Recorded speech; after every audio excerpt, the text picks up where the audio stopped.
ấy trong nhung quýt bay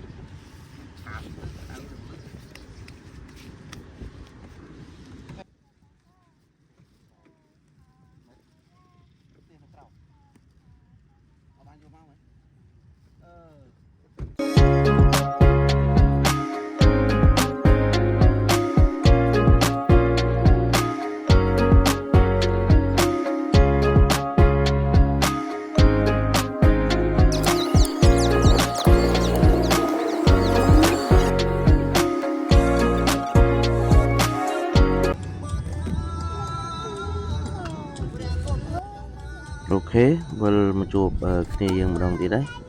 កន្លែងចាស់តែទៅលេងជាថ្មីថ្ងៃនេះពួកយើងបត់ពីម៉ោងការងារទៅនិយាយគ្នាទៅក៏ជិបតប់ជិបតាមនឹងឆ្នាំង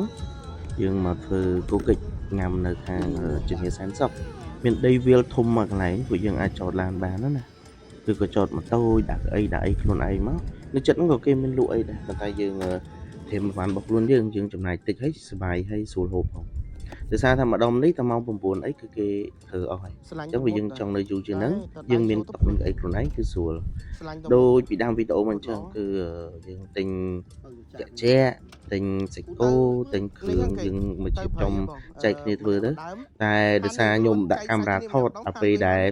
set up តុក set up អីគឺថតអត់ជាប់ហើយដល់ពេលហ្នឹងយើងរើពីកន្លែងទៀតដោយសារថាសម្ោចហើយនឹងរំខានណាឃើញ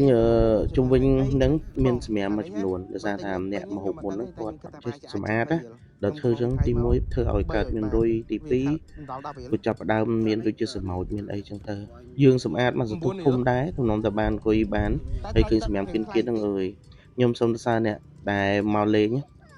ដែលគាត់ជួយសម្អាតគឺល្អបំផុតតែអ្នកដែលមិនបានជួយសម្អាតឲ្យបន្ថែមសម្រាប់ទៀត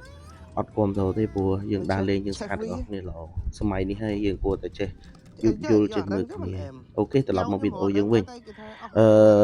មើលទៅដូចហុំណាស់អញ្ចឹងណាប៉ុន្តែធៀបពិតគឺសាច់គោអីគ្រឿងអីគេអស់ហើយបានតែជួយហាន់បន្លែតិចតួចទៅព្រោះខ្ញុំក៏អត់ជំនាញប្រហែលដែរសម្រាប់ធ្វើម្ហូបធ្វើចេះបានតែខ្លាចហូបអត់កើតអូខេចឹង enjoy វីដេអូរបស់គ្នា